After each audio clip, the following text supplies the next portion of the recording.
Today on Newsbeat, we have all things from student government elections, including a recap from last night's debate. All this and more, Newsbeat starts right now.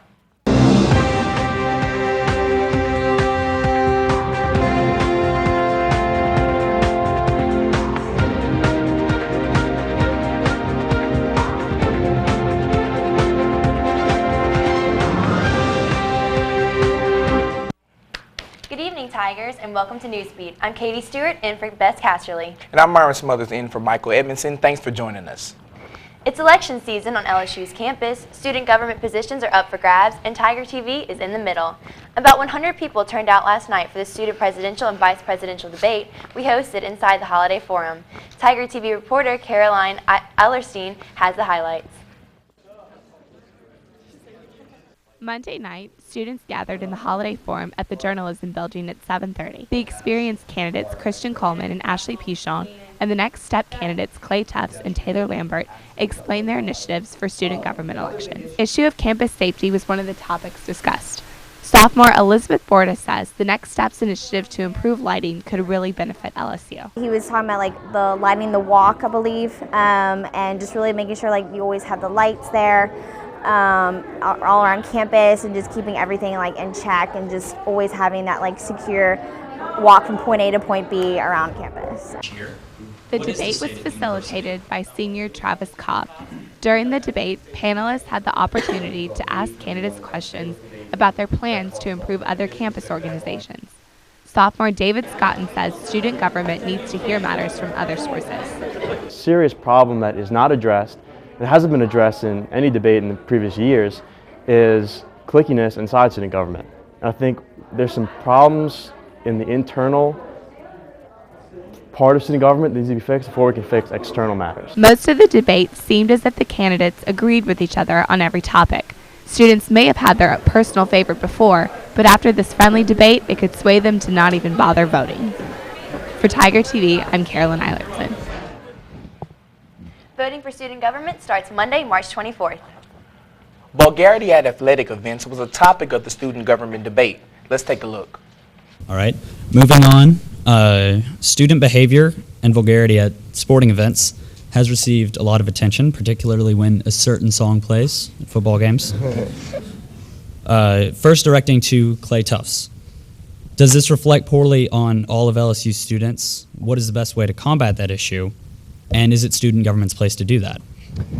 I do think it reflects poorly on students. I do wish some students would respect, the surrounding, or all the rest of the student section as a whole. It's important that they don't infringe on, their rights. They don't need to hear profanity at, when they're trying to enjoy themselves.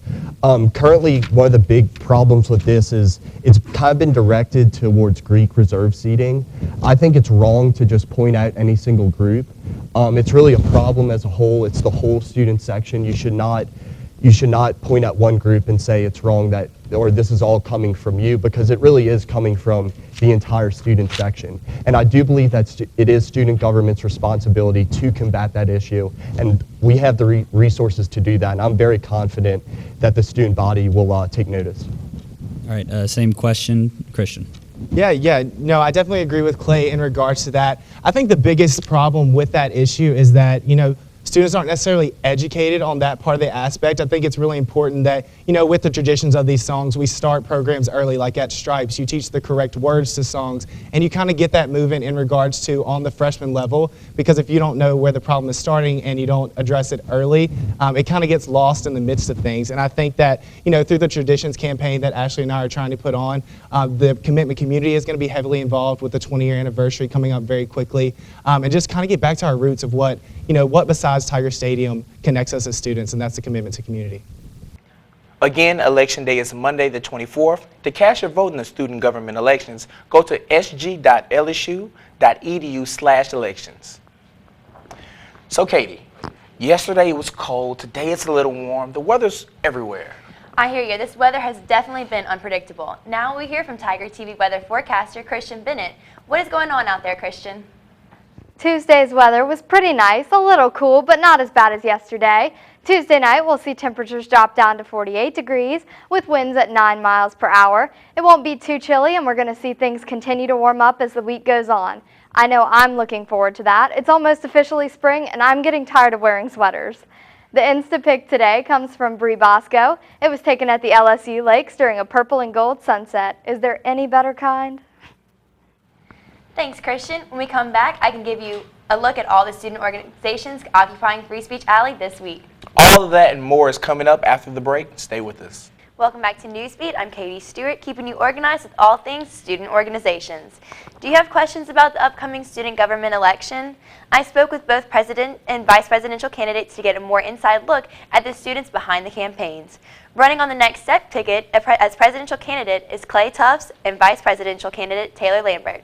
Running on the Experience LSU ticket as presidential candidate is Christian Coleman and vice presidential candidate Ashley Pichon. LSU is all about lasting traditions and creating legacies to leave behind. When asked what legacy they want to leave behind, Tufts and Lambert want students to be able to feel their impact long after they have graduated. We have a list of great initiatives that we've really worked hard on, and they're tiny ones that we definitely, if elected, we want to implement next year. But like Clay said, we want to impact students 5, 10, 15 years from now, because we hold ourselves, our ticket, as well as this university to a very high standard. And I mean, LSU is a great university, and we want to take the next step to make it even better. When asked the same question, Coleman and Pichon want to expand upon existing traditions through a week of celebration that future Tigers can enjoy for years to come. We're all tied under this one commitment to community, and that's basically what this Traditions Week would do. It would highlight all the different things that are special about LSU, Mike the Tiger, and just all the different parts. And the legacy I want to leave is that students are excited about being a Tiger every day, not just when they walk into Tiger Stadium. It's an everyday feeling of pride. To find out more information about the Next Step ticket or the Experience LSU ticket, visit their tables in Free Speech Alley all this week. Also in Free Speech Alley this week, Fresh Campus Student Organization is holding their annual Kick Butts Day to promote a smoke-free campus. To celebrate Kick Butts Day, they will be holding a tailgate on the Manship School's patio before tomorrow night's baseball game. Visit Fresh Campus in Free Speech Alley or on the Manship balcony tomorrow to learn more. Thank you for tuning in to this week's edition of Student Organization Spotlight. I'm Katie Stewart. Keep it organized, LSU. Back to you at the desk. The African American Cultural Center held its final event in its Black History Month celebration. Tiger TV reporter Jasmine Foxworth is here to tell us about this weekend's college reunion. LSU celebrated its annual college reunion Saturday, the finale in a series of events dedicated to celebrating Black History Month on campus. Due to rain and scheduling issues, the event was pushed back to March and held at the African American Culture Center instead of the parade grounds. The event was a large success even though it was relocated to a smaller venue. Dozens of students came out to participate in games and fun as well as to celebrate Black History Month as a community. The event was an excellent showcase of local talent and featured many student performers, including LSU student and rapper Kareem, the Legacy Dance Team, and several others. There was also a stroll-off competition between several Greek fraternities. College reunion was a great way for students to unite and have a good time together as well as celebrate Black culture. Graduate Assistant and Event Organizer Alan Purcell Jr. shares the importance and significance of this event. I would say that this event is important for the African American community at LSU because it gives us a time to come together, celebrate Black History Month, celebrate our students, celebrate their talents, and it just kind of is a fun way to bring everyone on campus closer together through food, fun, and of course good music. LSU student J.C. Granger also feels that college reunion is an important and positive event for LSU's African American community. We're coming together as one, uniting to do something positive, to have fun, and just be a part of LSU's culture and show why we love our school. This event marks the end of LSU's Black History Month celebration, but will be back on campus once again next year. For Tiger TV, I'm Jasmine Foxworth. Looking to help plan college reunion next year? Well, students can join the Black History Month Committee, the Black Student Union, or any other organization that runs out of the African American Cultural Center. After the break, Christian has our 7-day forecast. Don't you dare go away. The weather yesterday and this morning, Katie, was randomly cold. I know. So let's hear from Tiger TV weather anchor Christian Bennett. Christian, will it warm up at all over this week? Wednesday is going to be a beautiful day. We'll have partly cloudy skies with highs at 74 degrees and lows at 51 degrees. We'll have a nice breeze going tomorrow with wind speeds at 5 miles per hour. Let's take a look at our 7-day forecast. We're going to continue to see temperatures rising with highs at 76 degrees. It's looking like great weather for the rest of the week. We'll have partly cloudy skies and little precipitation, but we will have a chance of rain Sunday and Monday. That's your forecast, LSU. Watch Tiger TV every day for your most up-to-date weather reports and post your weather pictures to Instagram with the hashtag TigerTVWeather. Thanks for watching and have a great night.